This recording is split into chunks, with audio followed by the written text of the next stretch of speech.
This is Ron, Garage Aquatics, Ron's Garage Aquatics, something like that.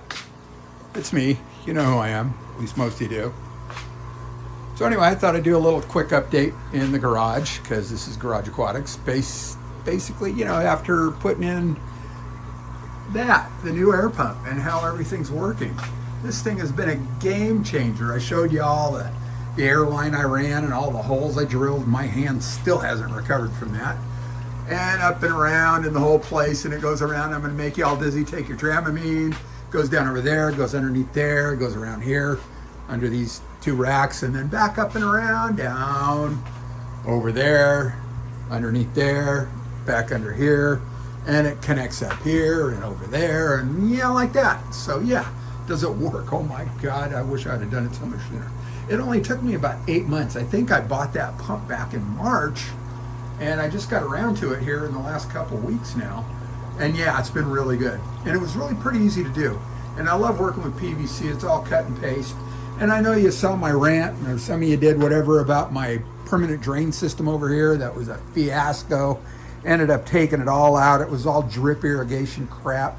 Valves leak. They still leak. Those never, ever buy these dig valves from Home Depot. They are garbage. Anyway, so enough of that. So anyway, and part of what happened here, I used to have an air compressor and a little shop vac down there. And I thought, I'm going to get rid of that. And this was all part of this air system. And so I did. I put them on a shelf where I made some room on the metal racks through there on the other side. That's part of that metal rack over there. And I cleaned up some space. And I thought, well, what the hell? I'm going to grab a couple 20 longs. I went looking for 20 longs. And I saw them at PetSmart, and they were $69. All right, well, that's a lot. So I went looking for online, tanks half off, PetSmart, and I got 2 of these delivered to my house, and the 2 of them cost less than 1 in the store. So it was more than half off. So what a deal. Now I just got to figure out what to do with them.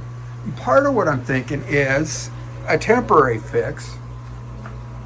This tank down here, I've got these Green Dragon plecos I got from Branton Lightcap, and I think I'm gonna. And there's blue dream shrimp, and there's some autocinclus, and there's some bronzinius cories, and I'm gonna take the whole lot, move them around, and put them in one of those tanks for now, and drain this tank, and put sand in, and kind of use it for a planted tank. I've got lots of jungle vel I want to thin out. I want to start growing that in mass so I can sell it on my eBay store. Anyway, and there's this really cool plant back there, right there, that I got from Sweet Acres Koi Farm from Christine. Thanks for that. It's doing really well. It's just floating in there right now. I want to get that in the sand. And I just use pool sand just because it's clean. People are going to always say, I like it because it's clean. I don't have to wash it. I just put it in and go. Anyway, and then there's these 2 tubs. One on the right, I had blackworm colony in it, and I was feeding dead fish that I had collected over 2 years. That's the skull of a plecosaurus right there that jumped. So they cleaned all, so did the snails. They cleaned all out. I don't know if there's still blackworms in here or not. They were doing really well. I keep the water clean, and it's relatively cool. There's shrimp in here. You can see Neocaridina's cruising around. There's a red one there. There's a little light-colored one. The glare's probably taking care of it. And the fork holds fish down, holds zucchini down too. And then I got this tub. And this tub came up in a question the other day. It's been with this dwarf water lettuce. And when I first put the dwarf water lettuce in here, I got a guppy or 2 in here for mosquito control. The leaves would, it would slough off those dead leaves. And they'd settle to the bottom, and they'd make kind of a mulm, and that mulm loaded up with bloodworms. Well, it came up with I was watching Gil's Fish Room, and he was touring this woman's property somewhere in southern Australia, southeastern Australia, and she raises stuff, and she raises bloodworms, and she was pulling nets full of leaf litter, looked like out of an old bathtub. And then the bloodworms were just thick. Well, I've got a green water bucket with a lot of leaf litter in it. I pulled it out, and all it did was smell. down at the bottom, the leaf litter, but no bloodworms. So I don't know. I've had them before. I had them in here. I'd like to get them again because I think they're a good free food, especially when they're fresh and live like that. Beats frozen. So anyway, and then this tank I've got my stir-by cories, and hopefully there's still more than one peacock gudgeon in here. I think I've seen a couple. There should be 9 stir-by in here. Every now and then I'll see what looks like breeding behavior. I'm hoping if they spawn in the rock pile and little ones survive. It'll be a slow process, but I'm doing that with pandas. I've got I'll show you in a minute, a tank with panda cories and spawning mops, and they spawn in those, and my population's increasing a little bit. Started with 10, I think I got 14 now, maybe 15. And ram's horn snails. So when I collect ram's horn snails out of my tanks, I just dump them in here. Then I sell them, or I'll ship them off to a friend that's got a Fahaka. I think that's what it's called, a Fahaka puffer. And this is my, it ends up just guppy grass. And in the process, there's a couple little fish that ended up in here. I don't know what they are. I'm thinking they might be the wild type swordtails.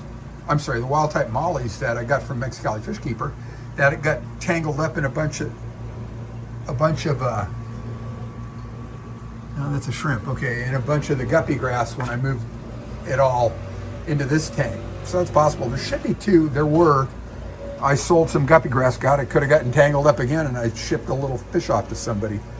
And then this, I'm using for a farm tank now. I bought some rock wool, some plastic pots, and bronze crypt or red crypt wentii.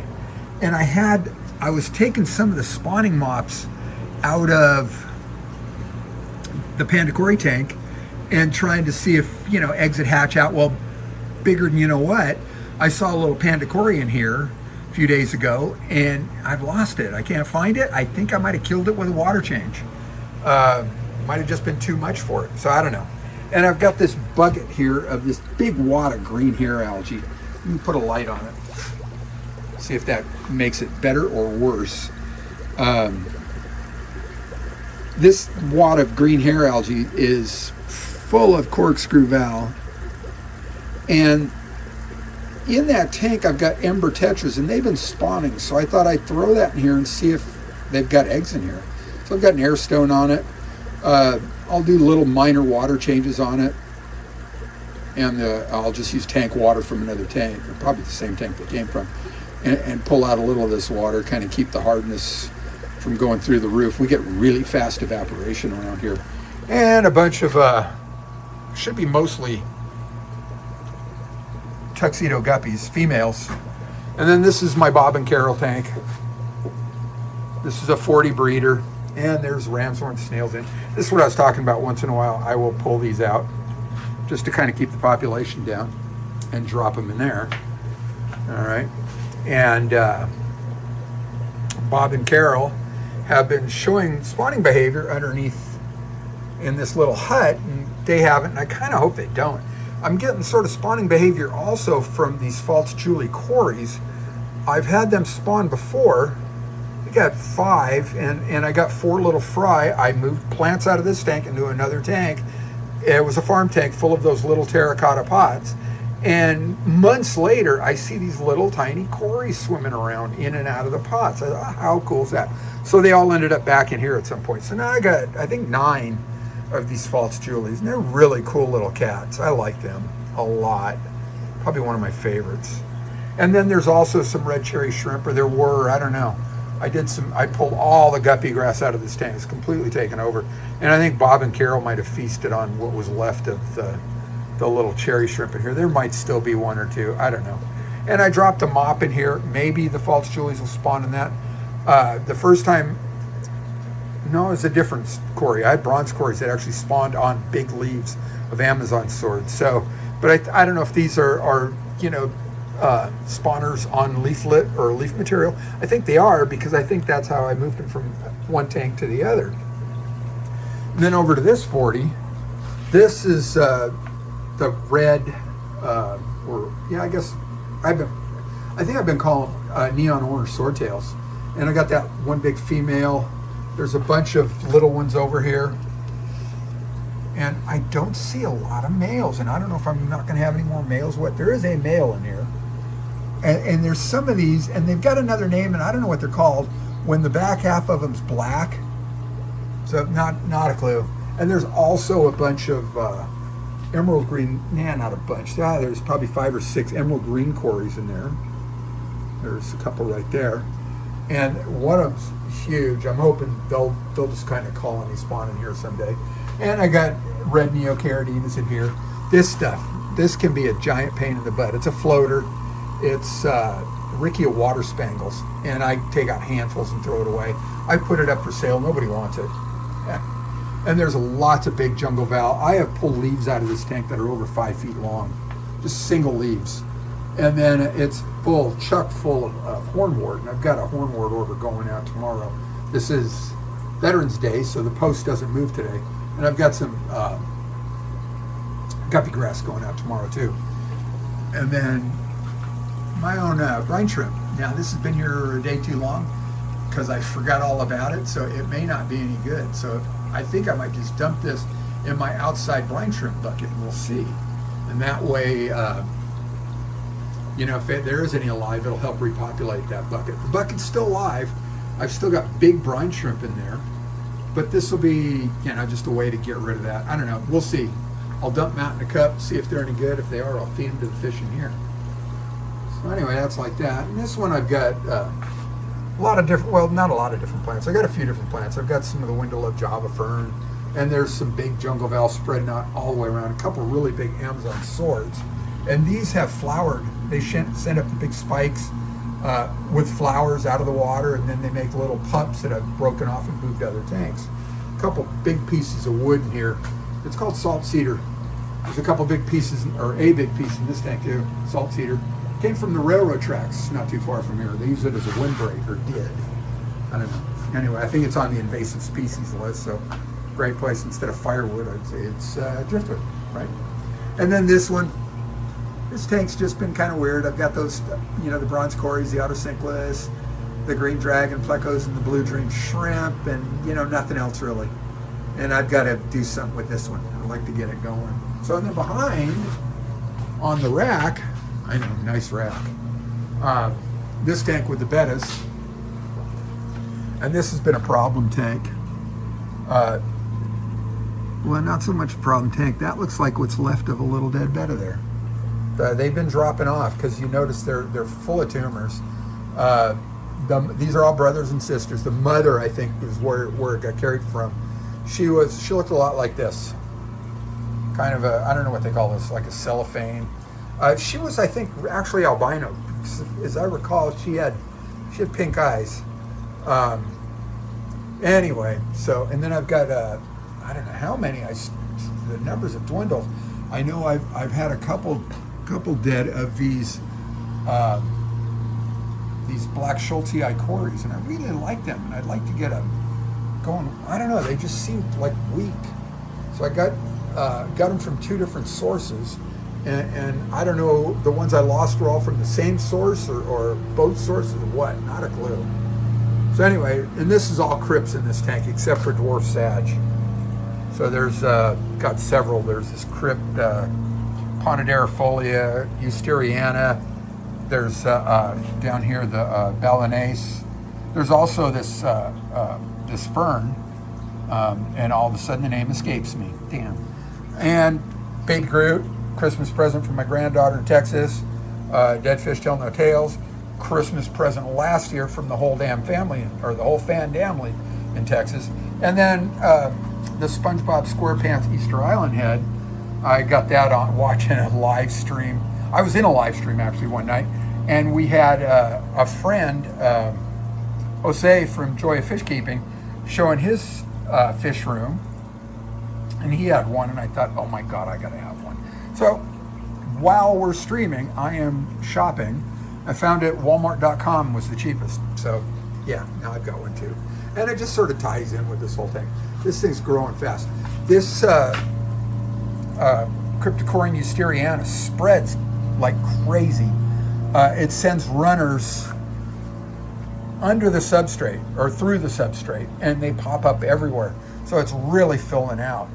And the Balanacea, it's different. I know there was some controversy about this. I don't know if you want to call it controversy.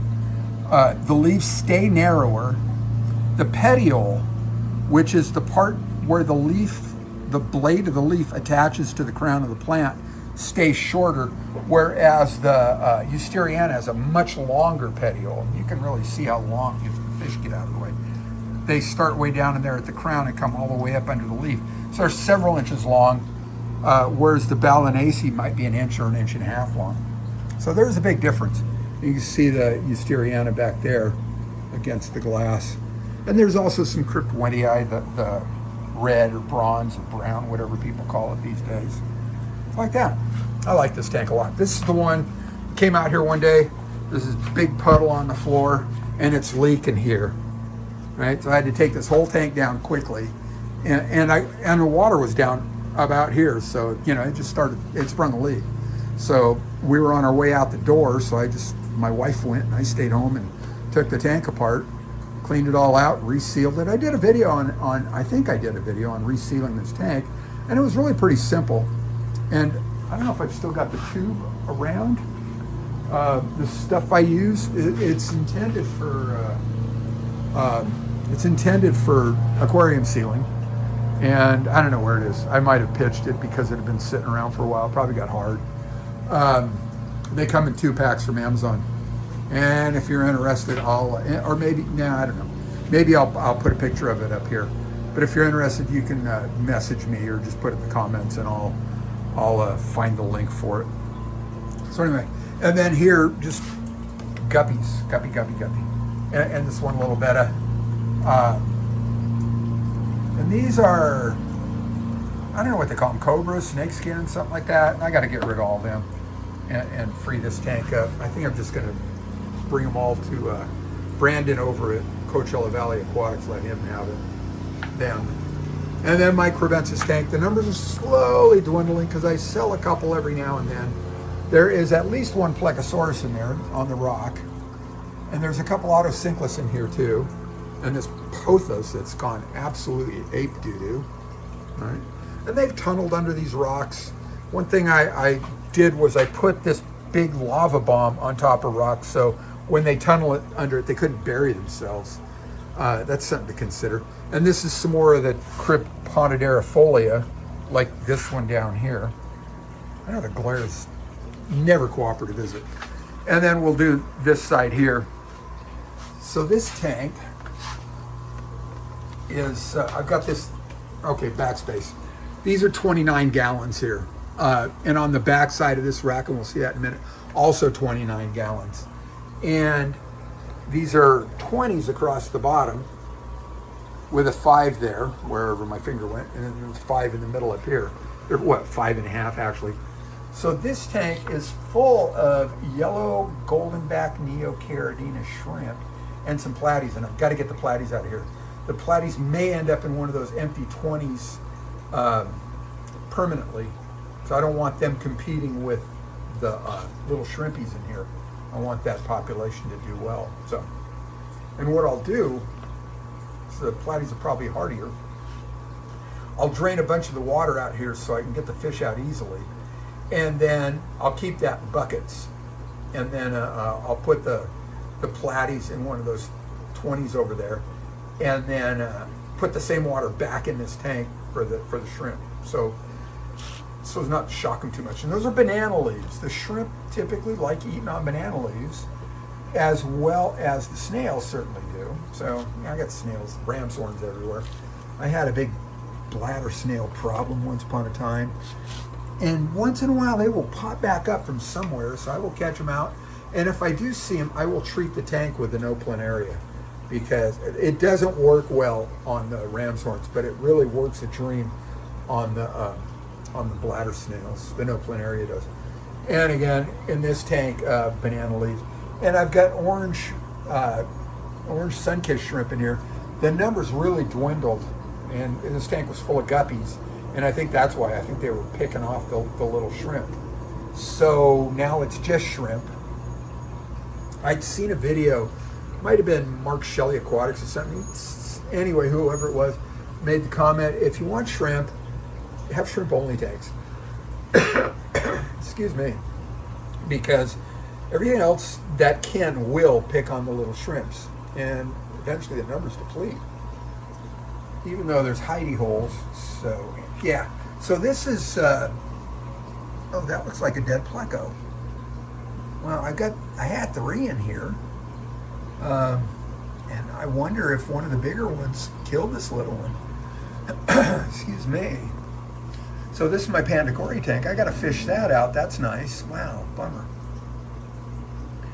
And I guess I'll show you what I do with it. That way, you can go ooh.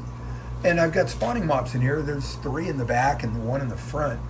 And this is where I find little bitty Pandagoris. So I was on a stream one night, and I think it was Foxy Roxanne talking about the pandas and how if you put spawning mops in the tank and have a flow, and I've got this little power head. Originally I was just using a hang-on filter on the other end over there. They'll spawn in the mops, and big as life, they're spawning in the mops. They're not huge spawns, but they're spawns. And right now I don't see any of the little bitty ones. These are some of the older ones. Yeah, these are all some of the older ones. So yeah, and there's just a couple little plants floating around in here. And then this tank over here is the tank with the wild type mollies that came out of the Colorado River. I got these from Mexicali Fish Keeper.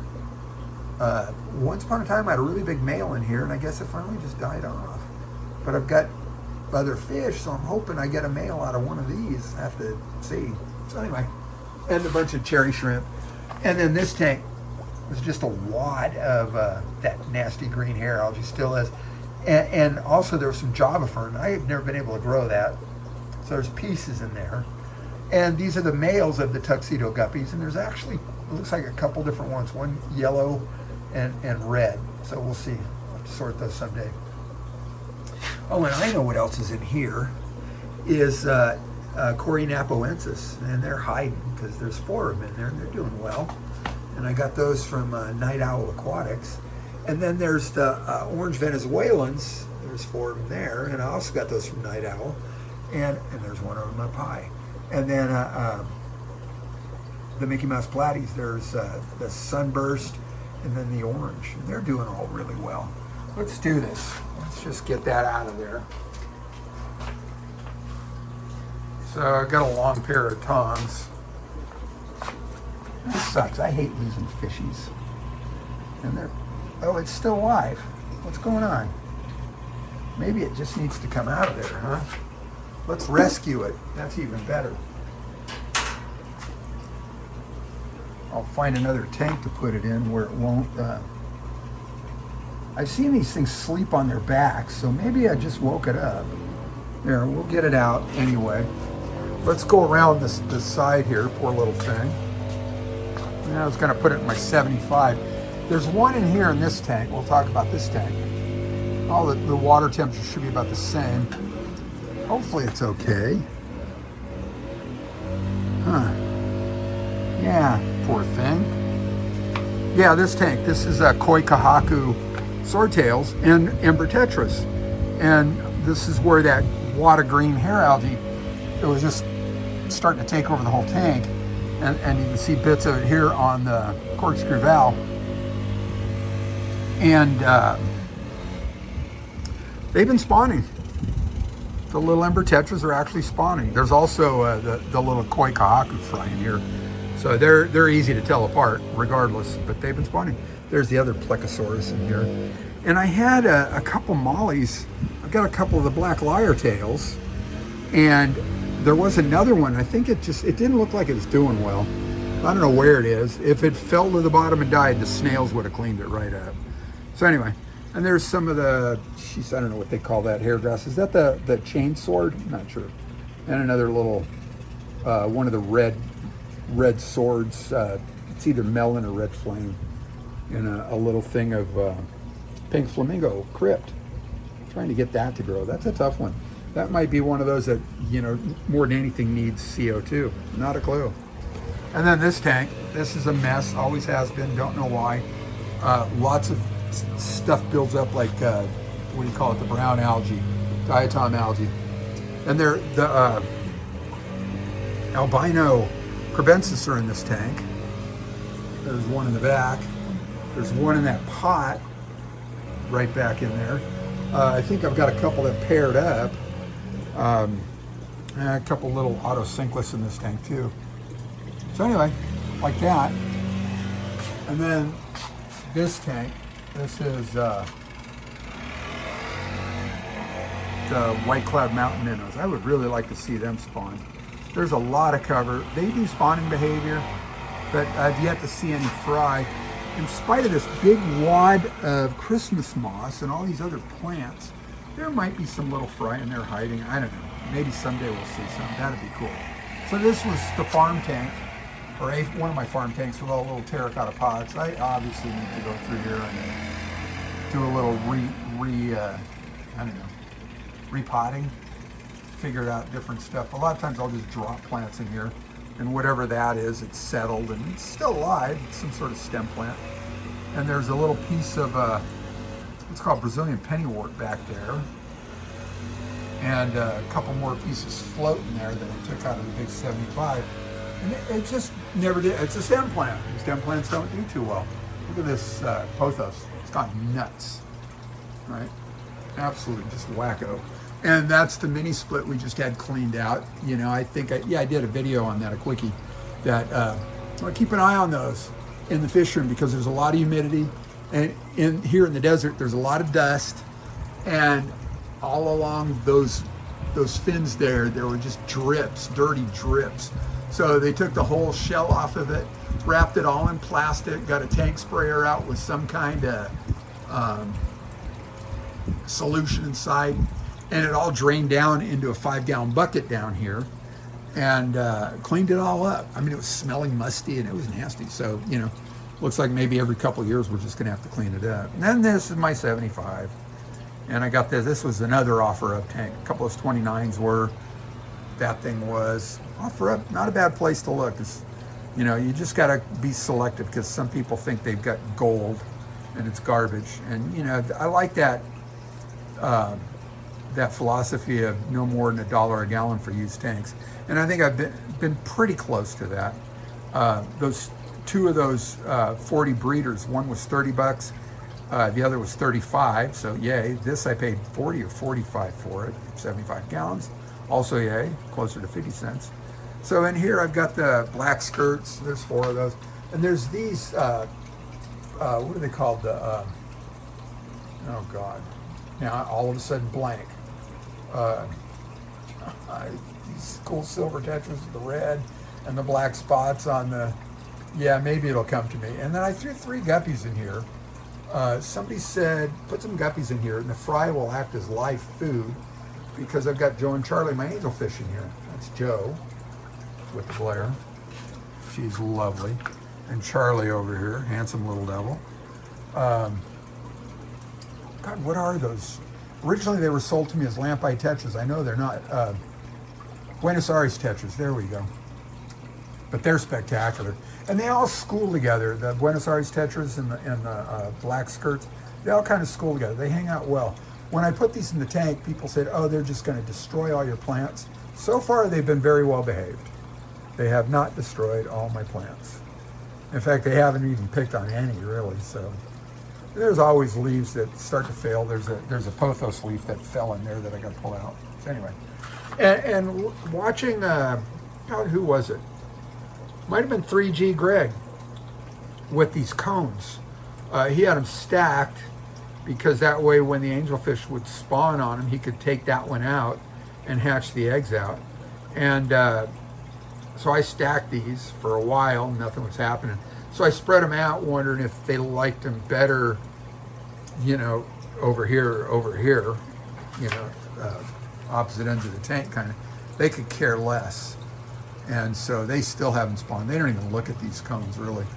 So anyway, and I was hoping the Buenos Aires or the black skirts, you know, might scatter eggs down in the dwarf sage or in that clump of Christmas moss back there, or in these, the Crypt Wentii, and I've got more of the green Crypt Wentii over on this side. And so they haven't, and if they have, I don't know, maybe the fry just don't stand a chance in this tank. Because essentially it's like having a tank full of little tiny piranhas. They're fast, they're aggressive. They are cool though. I really like those Buenos Aires tetras. I like the black skirts too, they're very cool. And I was thinking about upping the population a little bit, you know, getting a few more black skirts, get the numbers up to like 6 or 8 each, same thing with the Buenos Aires. And I don't know if that'd be too much. I've been thinking about getting Joe and Charlie out of here in their own tank, you know, put them in one of the 20 standards. They might be happier in a 20 tall, I don't really know. But for now, they're in here. And I thought about adding more angels in here, so. And I've got bronze cories in here. And this is the tank I put about a dozen or so clown plecos in here. And I saw 1 or 2 not long after I put them in. I haven't seen any since. And that's got to be over a year now. So I don't know if they just all died. Usually when fish die, they come out to the front and gloat, kind of like what I thought that little pleco was doing. But never seen any dead clown plecos in here. So I don't know if they're hiding behind this rock tower that I built. I've got a video way back a year ago last February. So that'd be February 23, I think, how I built this. I saw cut all these rocks with a skill saw and a carbide blade. Cut them in half lengthwise. And this is really hard stone, so it took a while. And then set it all up, and I put a piece of styrofoam underneath, and I put a piece of styrofoam against the glass in the back, and they are just stacked and kind of wedged. So they seem really stable, and hopefully they stay that way. I've got a couple little rock chips in between, kind of wedging them so that, you know, they stay leaning kind of backwards. And the only thing that I can figure was going to knock them down would be like if the earth decides to move in a big way around here. So hopefully that never happens. So anyway, this is kind of it. Just thought I'd share all that with you really quick. There's tanks in the house. We're not going to worry about those right now. I've got that tank with the whiptail, the royal whiptail catfish, and I've got the tank with a couple little lyre tail mollies that I think I'm going to pull out and put in they're orange and black speckled. I think I'm going to pull them out and put them on the other side over there in a little 5-gallon Marineland tank and find something else to put in that tank. I don't know what yet. We'll see. So anyway, that's kind of it. If you stuck with me this whole time, I love you. I love you anyway. It doesn't matter. I'm really grateful if you did.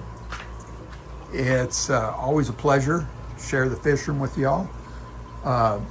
I can't tell you, members, how grateful I am for your support.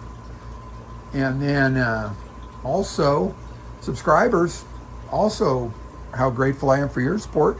And if you haven't subscribed, please do me a favor and hit that subscribe button, hit that thumbs up button. And like I always say, thanks for looking.